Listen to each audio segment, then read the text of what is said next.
Welcome to the Common Weal Policy Podcast. I'm Jonathon Shafi, the Campaigns Officer here at Common Weal, and this week we have a very special edition of the podcast.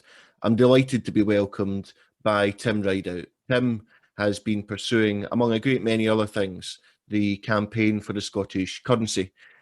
Tim, welcome to the show. It's great to have you here. We're going to have a really important discussion that we hope gets out across the movement, because this is one of the most pressing matters that we face as independence support grows in the polls. So I just wanted to start, if you just sort of tell listeners a bit about yourself, a bit about your background, and some of the things that you've been working on over the last year or so around this question. Thank you, Jonathan. I'm originally from the Isle of Man.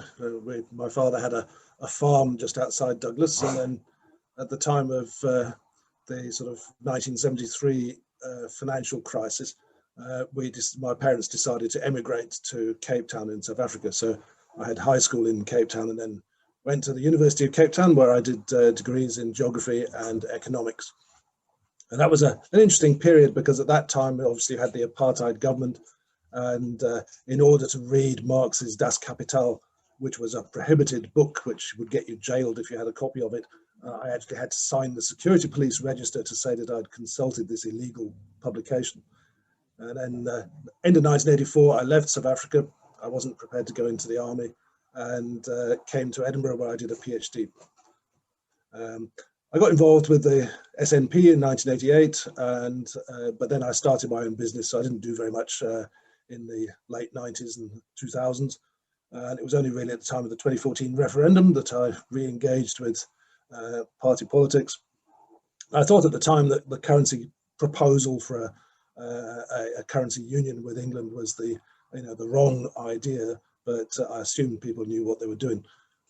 Then when the Growth Commission came out with a ridiculous plan for the currency, I thought, we have to do something about this, which led to my appearance at the 2019 SNP conference, where I managed to get the policy changed, so that the SNP policy now officially is that we will start the preparations the day after a referendum campaign, and we will, with the aim of introducing the new currency as soon as possible after Independence Day.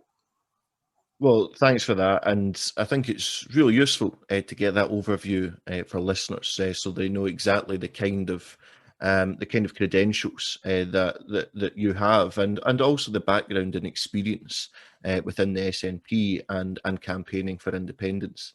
I wanted to start our conversation because we're going to go into different areas here, but I wanted to start our conversation with the demerits, the pitfalls, the problems with sterlingisation as a proposal.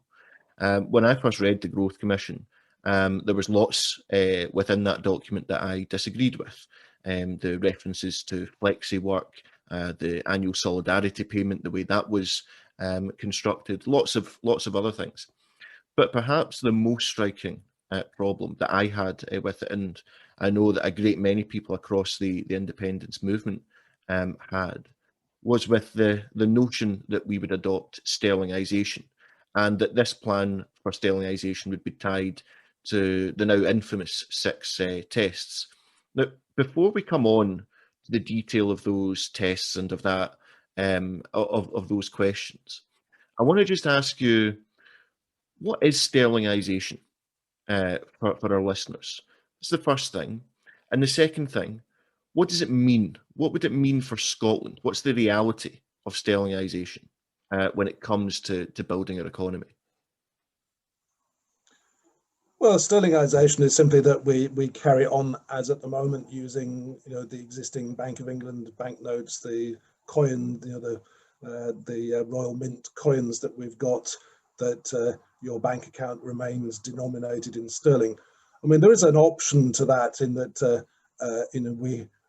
we could do what, say, the Irish did when it was the Irish Free State, and we can issue Irish branded sterling notes, but they're still sterling, so it's a bit. On the surface it looks like nothing really much sort of changes, but The problem with sterlingisation is you have no control, and you're open to all sorts of problems, which no doubt we'll discuss. Well, let's get into some of those problems. I mean, we live in a period of pandemic, and one of the features of the last year has been, for example, the ability to furlough workers or to develop government bonds, for example. Now, under sterlingisation, Scotland wouldn't be able to pursue those things. It wouldn't have been able to furlough Scottish workers, for example, because we wouldn't have had our own central bank. We would have had to have been asking for that kind of money. So that I suppose is one area that we could look at. But if we don't have economic control, as you put it, what does that mean in reality for people's lives? What would that mean for how we would construct a Scottish economy? I mean, where would you even start if you don't have economic control? Is it even independence? Not really. I think I think the attraction for some people in sterlingisation is that it keeps us tied to the UK, and it allows the financial interests in the City of London to continue to extract the value from the Scottish economy in the way that they do at the moment. So I'm a bit cynical about whether the people who propose sterlingisation really have the best interests of the people of Scotland at heart, as I suspect they probably don't.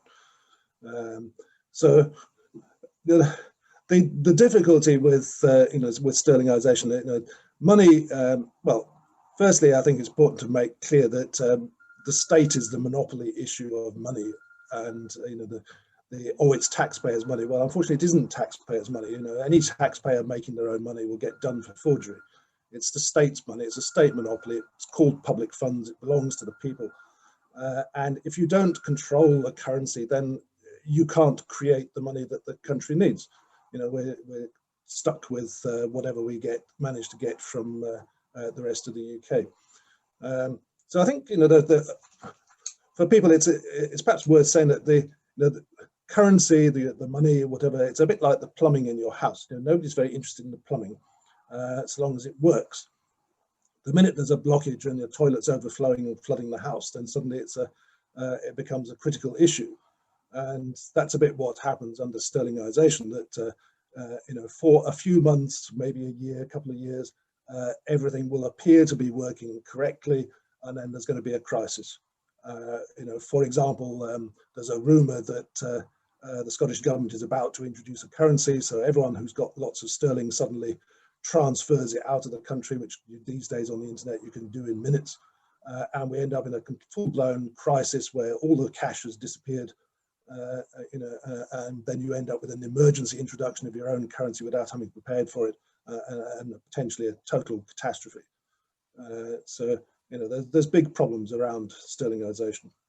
I think the way that you've described that is both clear but also quite stark. I mean, when you talk about the interest that sterlingisation would uphold, it seems to contravene the very point in gaining independence in the first place, which is surely to build a more equal and more prosperous society here in Scotland, and not least because we'll be rebuilding from the devastation left by the pandemic.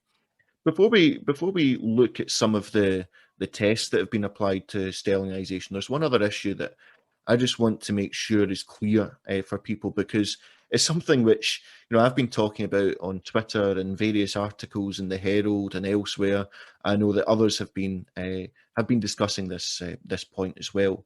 So I just want listeners to be absolutely clear about this, and to consider the meaning of this next point, which is, if we were to be in a position where Scotland is sterlingised with the rest of the UK, the rest of the UK, of course, at this point being outside of the European Union, would Scotland, in that situation, be able to join the European Union? Would it be able to become a member of the European Union?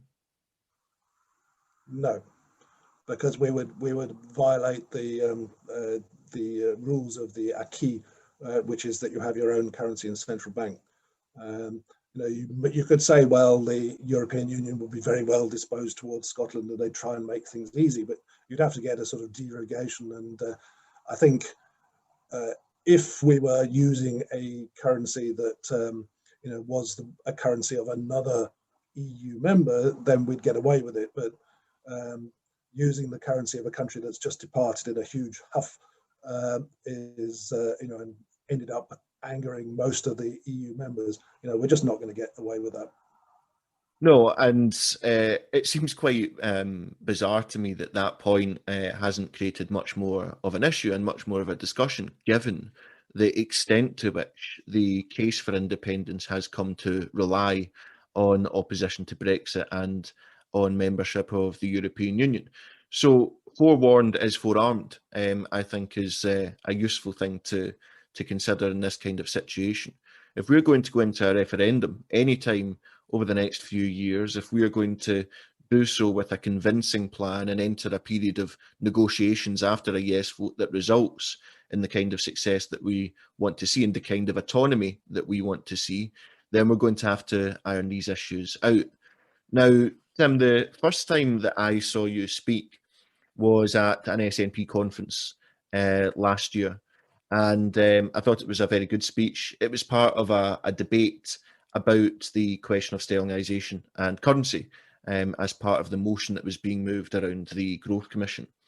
And you did this just quite fantastic demolition job, if I can put it like that, of the 6 tests that the Growth Commission proposes would be allied to sterlingisation. In other words, that sterlingisation would recede over a period of time until Scotland can set up its own institutions, probably about 10 years, though I think that's a generous estimate.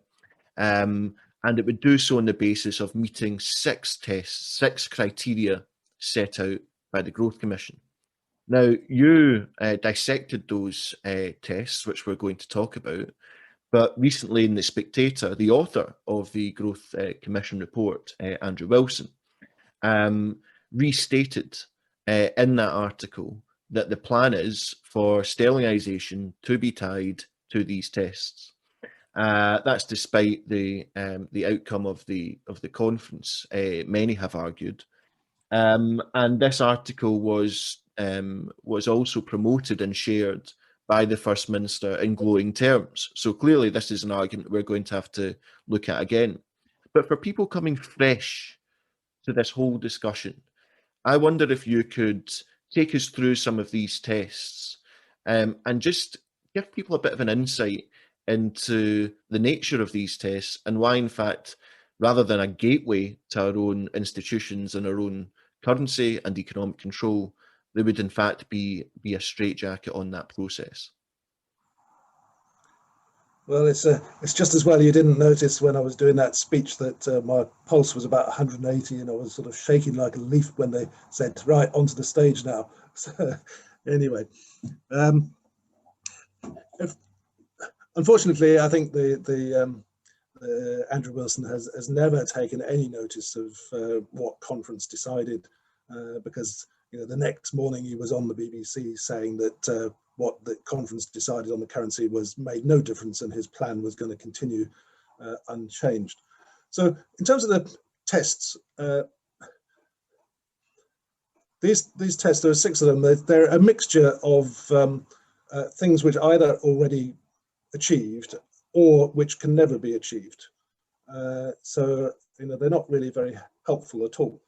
In fact, you could say they were deliberately invented a bit like Gordon Brown's tests about the UK trying to join the euro to ensure that it never happened.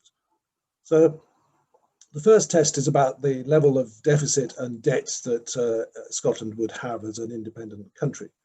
So the deficit refers to the government deficit. The only deficit that really is of any importance is the deficit of the country, in other words, the balance of payments. Which is your imports versus your exports. And at the moment, Scotland has a balance of payments deficit. It's just an estimate, it's a bit of a guesstimate from the Scottish government of about 2% of GDP, which is quite small. So that means that in terms of the country, we can always pay our way in the world because we export enough to pay for the imports. So what happens at the government level, whether the government runs a deficit or not, is not actually really very important because it can always be financed. And it should also be remembered that this is a double entry accounting system. So there are two halves to the economy: the government sector, the private sector. If the government sector runs a surplus, that means the private sector runs a deficit. In other words, the citizens go into debt instead. So that, once you understand that, then the idea that the government should run a surplus doesn't sound very attractive. It's normal, and it's required for the economy to run at full employment, that in most circumstances, the government does run a deficit. It should only run a surplus if the economy overheats and booms. So I think the Scottish government could run an 8 or 10% deficit in the first couple of years of independence, because we're building all the institutions, the new ministries, departments, buildings, all that sort of thing that you need for independence. And that will cause a huge increase in the growth rate of the economy, and that deficit will gradually come down. That's really not a big issue. In terms of debt, well, Scotland at the moment as a country, the Scottish government's not really allowed to borrow. I mean, something like 500 million a year or something. And therefore, Scotland, as on Independence Day, will have virtually no debt. And we have no requirement whatsoever to take any share of the UK national debt. Because the UK national debt is much less than you think it is. It's actually just under 1.1 trillion. It's not the 2 trillion headline because the Bank of England owns 40% of it.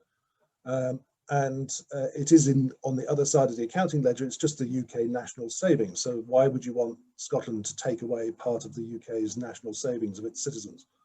I don't think this test is it doesn't achieve anything. We haven't got any debt. We're running the deficit is a good thing, and we could run a £10 billion a year deficit for more than 12 years before we reach the average debt level of an EU member country.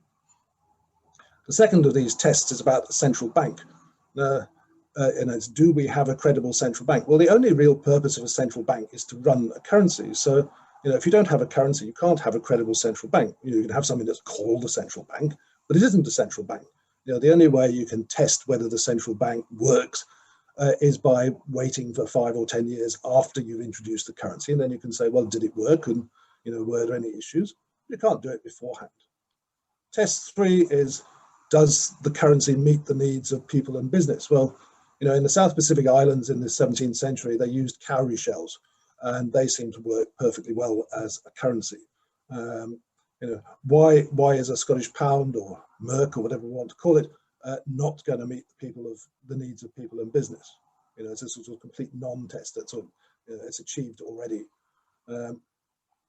Test 4 is about whether we have enough foreign reserves. So the UK's foreign reserves are much smaller than people might think they are. They're actually $88 billion at the moment. So, in terms of Scotland, if we say, well, we need maybe 10% of that, so perhaps we need, 8 to 10 billion US dollars as reserves. It's not a huge amount, but you don't need to worry about the reserves, because when we introduce the Scottish currency, it's not given away free of charge. Anyone who wants the Scottish currency, and it's worth saying that introducing the currency is entirely voluntary. Anyone who wants to keep their sterling can do so, but you have to buy the new currency. So if I want £500, £500 Scots, I have to pay for it by handing in £500 sterling. So, the central bank may issue something like 30 to 40 billion Scottish pounds in the first week of the changeover period. That will result in the same amount of sterling flowing into the vaults of the Scottish Reserve Bank. So your reserves are automatic. You don't have to worry about. The Growth Commission says we need to set up a piggy bank, and the Scottish government's going to have to pay in, 2 or 3 billion a year into the Foreign Reserves Fund. All that does is cause austerity for the citizens. It'll have to cut its spending, cut back on, whatever it does, and we'll all go into this sort of hyper austerity savings cycle.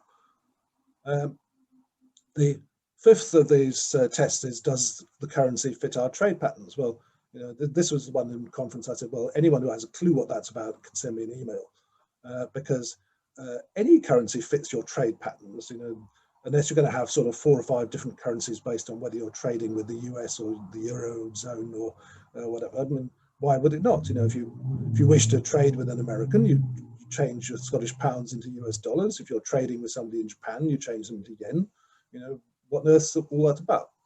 And then the 6th of these tests is one that we should do, which is that we should decouple from the rest of the UK business cycle.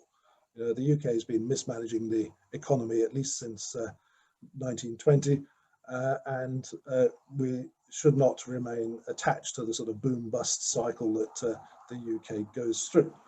But the only way you're going to do that is by having your own currency, because if you don't have your own currency, then your monetary policy is going to be set in London. The interest rates will be set in London. You're going to be, you have to, the exchange rate is going to be whatever it is for the UK. And we have no control over the economic levers. So obviously, if you use sterling, you're going to be tied to whatever Boris and Gove manage to do next to mess up the economy. So you have to decouple, which we should do. Then you need your own currency. Well, that was very succinct and very useful. There'll be a lot of people listening to this who will be as yet unaware that this appears to be in the minds of people with a fair degree of influence in the SNP leadership, and I dare say the First Minister herself, who shared the recent article in which these tests were promoted. For the first time, when you hear that, it is really quite concerning, because I know the perceived wisdom is that this process of decoupling and of setting up our own currency would take about 10 years or so. I think, in my view anyway, that's a very abstract number, kind of plucked out of the air. The way that you've set out the criticisms of those tests, to me, suggests far more that they're almost designed not to be met. You would be relying on so many factors for those tests to be met. You would also be relying on UK financial institutions who would have the upper hand at every step of the way from relinquishing control. I mean, you've already pointed out that this setup would do very nicely for the City of London in its relations, its economic relations and extractions from the Scottish economy. So this has to be rejected. There's absolutely no way that we could vote for independence, campaign for a yes vote, do so successfully, and end up in a situation where we don't have economic control, we can't rebuild our society in the way that we need to after the pandemic. We won't be able to join the European Union. No matter your view on the European Union, there should at least be the option for Scotland to join if it so wishes, given how much of the case so far has been presented in relation to that question. And this is where we end up. I was going to say surprised, but probably not surprised being the right word. But when I saw that article in The Spectator, it really did make me think, what's going on here? Because even a rudimentary understanding of economics would bring you to a position that would say, to present that in times before the pandemic would be both mad and bad. But to present this kind of prospectus during a pandemic and going into the aftermath of a pandemic and all of the economic devastation that will leave is doubly as bad. Would you agree with that, Tim? Do you think that today's context, the world that we live in, makes sterlingisation an even worse proposal and makes the need for Scottish economic control and our own currency even more necessary? Yes. I mean, let me ask you a question. What do you think the COVID pandemic has cost the, I'll get shot by some of my colleagues for saying this, but what do you think the pandemic has cost the UK taxpayer? I don't know the answer to that. Well, I'll give you the answer. It's nothing. Yeah. In fact, the taxpayer so far has actually made a small profit out of the pandemic, and that's because the entire cost so far, over 300 billion, has been paid by the Bank of England. That's right. Yeah, of course. Yeah. So yeah, taxpayer contributed nothing. and so when it comes to That's simply what you can do when you have a Mm. central bank. The central bank provides overdraft facilities to the government. It's called the Ways and Means account. It always has. And Mr. Sunak has taken advantage of it, which is what is supposed to happen. That the central bank is part of the government and it's not independent, and it's supposed to work for the benefit of the people. Pretending it's independent and putting bankers in charge of it means it's working in the interests of those bankers. That obviously that's now come to an abrupt halt because the government realised in March that they actually needed to utilise the Bank of England. But and if we have sterlingisation and we had a pandemic or any other sort of disaster, the Scottish government would be little better than the town council. They would be able to do nothing. They'd be sort of completely helpless. that is just as absolutely that illustration that you've provided us with there should really just rule out sterlingisation, full stop, as far as I'm concerned. I mean, I think that the great tragedy here is that we should have been having the argument for a Scottish currency bedding in for the last number of years, for the last 3 or 4 years, and becoming just a part of the discussion in Scottish public life, and taking root. My big fear is that as soon as we enter a referendum campaign and this question comes up, what you've just said to me there about the inability of Scotland being able to react to something like a pandemic, given what we've just lived through, if it doesn't have its own central bank, why on earth would anyone cast a yes vote under those conditions? And I can see politicians being wrapped up in these tests, if they are still to be part of the discussion, if they're still to be part of the kind of policy platform that the SNP leadership put forward, which recent articles seem to intimate, then they're going to get wrapped up in these questions and into a fix. I mean, you can see it right now, how easy it is to dismantle this. And also, we have to be honest about this, how detrimental to the living standards of people living in Scotland it would be. So, given all of that, what we now want to do is to move on to your campaign and to some of your proposals. Now, in the links below this podcast, we're going to link to the Common Weal plan around setting up a Scottish currency. We're also going to link to a very good article by Laurie McFarlane in Open Democracy, where he dismantles sterlingisation and really puts it in very precise terms about why this should be opposed. And we're also going to link to your work as well, Tim. So if you can just tell our viewers and listeners a bit about the campaign for the Scottish currency, because I saw it was set up, I don't know if it's a month or so ago, a couple of months ago, but it had a lot of interest, a lot of members. I wonder if you could tell us about how it's going and about the response at the SNP conference to your conference that was set up as a kind of fringe event by the Scottish Currency Group. So tell us a bit about your campaigning activity around these issues, how people can get involved, and some of the proposals that you're putting forward. Well, I actually realised that the battle was far from won the day after the SNP conference in April 2019, when people told me about Andrew Wilson's BBC interview. So actually, I started the currency group in May 2019, and we had the first talk, which was at the Mitchell Library in Glasgow with a sellout audience. I wasn't the only speaker at that event, so can't claim it was me that packed the hall, but that was the first talk. And then I set about, I thought the only way to win this argument is not trying to start at the top, because they're not going to listen, or clearly not.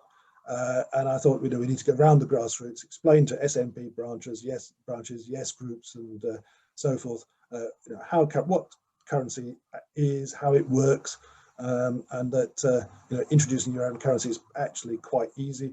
I say to people that anyone who's got children has ever been part of a babysitting group, where you had some sort of token that you get issued 5 ice lolly sticks or something, and then you pay for the babysitter with one of those, which means you have to then do babysitting for somebody else in order to get some currency back. It's a currency. It's maybe only ice lolly sticks, but it's currency within that group.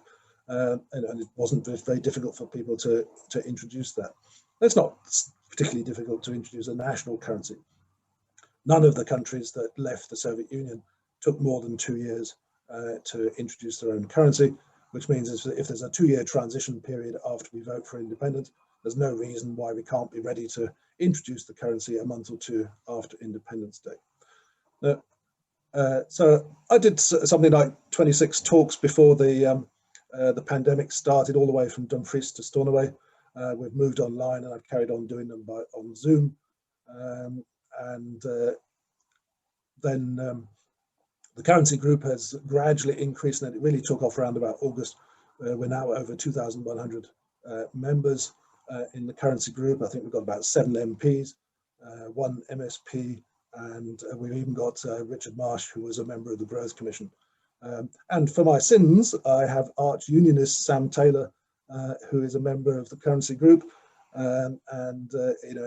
He is dead set against independence for Scotland, but he says that if we were to become independent, the only sensible policy would be to have your own currency. Another arch unionist, Professor Ronald MacDonald at Glasgow University, he wrote a paper, and he features prominently in Tory party press releases usually, but he did say in his economics paper that sterlingisation would be the worst possible option for an independent Scotland, and that's probably about the only thing I would agree with him on. I just want to say one thing about the political situation, in that as far as Nicola Sturgeon and other top people at the SNP are concerned, they obviously haven't thought this through, because in my opinion, when the referendum campaign starts, a policy that we're going to pursue sterlingisation would collapse within a couple of weeks. And why would it collapse? Because, so let's say the SNP policy say, our plan is we're going to carry on using sterling for 10 years, or 15 years, or whatever, until we meet the tests. So you're in a situation. Good evening, this is the Chancellor of the Exchequer. I wish to talk to you tonight, you separatists in Scotland, about your plans to become an independent country, because I've noticed that you say that you're going to pursue a policy of carrying on using sterling. Well, I've travelled the world, I've been to lots of countries, and the one thing I've noticed about them is that they all seem to have their own currency. So I don't think those separatists are going to stick to this policy at all. I think a few days after independence, you'll switch on the breakfast TV to discover that your sterling was confiscated at midnight the night before and been replaced by something that just ran off on the photocopier. So if you want to take a risk like that, be my guest, vote for independence. And Nicola Sturgeon could say, no, honestly, we're going to use sterling. And they'll just say, no, you're not. You're going to introduce your own currency. No, honestly, we're going to use sterling. No, you won't. Nobody uses sterling after they become independent. Did Australia use sterling? No. And you're stuck. You're back to 2014. There's nothing we can say because we can't prove that we're going to use sterling. What an unmitigated disaster we are setting ourselves up for, unless we can get this turnaround. And look, I believe we can.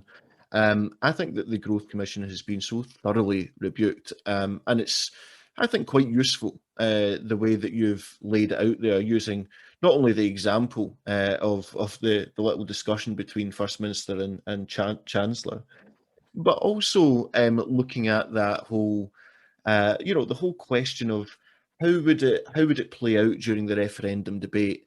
Lots of people say to me, well, this is just to placate business. This is to bring soft nose on board. I'm just not convinced by that at all. The couple of examples that you highlighted there of individuals who probably will vote no, let's not beat around the bush, but who would definitely vote no if it was pursuing sterlingisation, and would have a great time of it, I have to say, during a referendum on just dismantling day in, day out this terrible policy. And it leaves us, it leaves people like you and me and thousands of people, activists within the independence movement, in a very difficult position, doesn't it? Because we're not going to be able to defend the position if it's put forward in this manner. We're not going to be able to defend it in the streets, going round doors, in public meetings, and all of that sort of thing, in debates.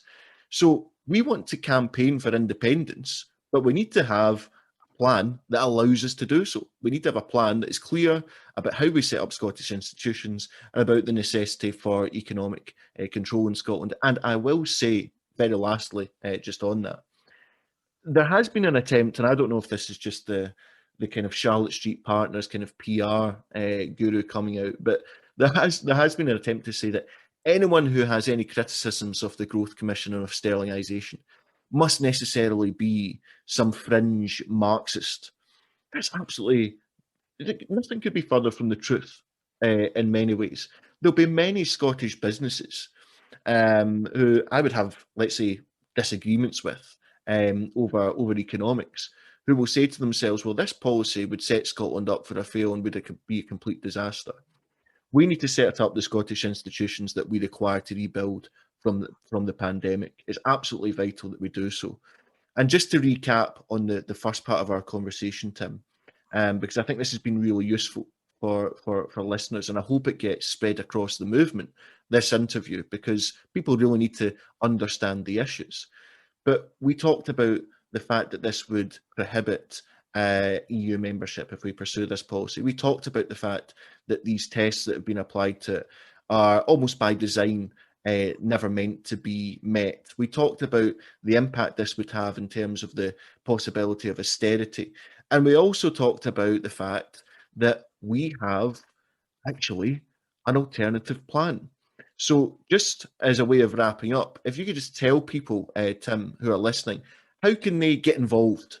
How can they take part, and how can they support your and other efforts to make sure that we get sterlingisation ditched and we get a serious currency plan in place? Well, I'll just say by way of sort of amusement, it has been reported back to me. In fact, one or two people on Twitter branded me as a far left, sort of neo-Marxist or something, which is, for my sins at the University of Cape Town, I was a bit of a fan of Margaret Thatcher, and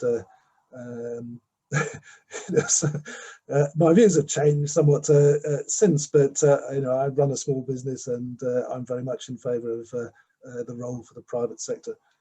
And in terms of your comment on business, we work with a Canadian company, and they just keep a US dollar account and a Canadian dollar account. Same thing would happen in Scotland. You'd have a sterling account and a Scottish pound account, and if you're dealing with an English customer, they can pay via an English credit, sterling credit card machine. And if you're dealing with a Scottish customer, you use your Scottish pound credit card machine. So that's not really very difficult. In terms of how people getting involved, well, we have a website, reservebank.scot, where you can find out. I have named the Scottish Central Bank the Scottish Reserve Bank, which follows, for example, the South African Reserve Bank or the New Zealand Reserve Bank.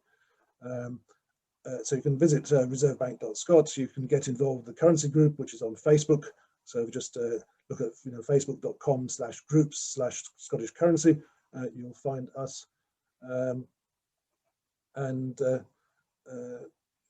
Hopefully, well, I don't like banging my head against the wall, but hopefully we'll get there in the end. And if we are stuck with a sterlingisation plan, which I don't think we will be, but I would certainly not be campaigning for it, and I'm not going to tell anyone on the doorstep that would be the policy that would actually be implemented. No, we'd have to be honest. There's no doubt about that, Tim. It's been a great pleasure to speak to you. It's been an educational conversation for me, and I believe it will be for the listeners. And the last, I suppose, point that I want to make is to the listeners. Look, we need to get this sorted out. We need to get this dealt with, and we need to do so quickly because we're doing well in the polls. We need to have a serious position in place so that we can successfully prosecute a referendum and bring about the kind of independence that we all want to see, where the people of Scotland will decide how best to run the country, its economy, and how we can do so in a way that can rebuild from the devastation left by not just the pandemic, but a decade of austerity as well. So this is a plea to you. Please share this podcast. Share it on your Twitter feed and your social media and your Facebook. Email it to your yes groups. Send it to your contacts. And please ensure that you do everything that you possibly can to get this information going across all of the networks, across the movement, and join in Tim's campaign. Look at the Common Weal plan as well, but come together behind the Scottish Currency Group, internally when it comes to the SNP, and externally when it comes to the broader movement. And let's make sure that we can get this sorted out so that we can move into next year on positive footing, looking forward to the independence that we all want to see happen. With that, we will be back next week, and thank you very much for joining this special edition of the podcast.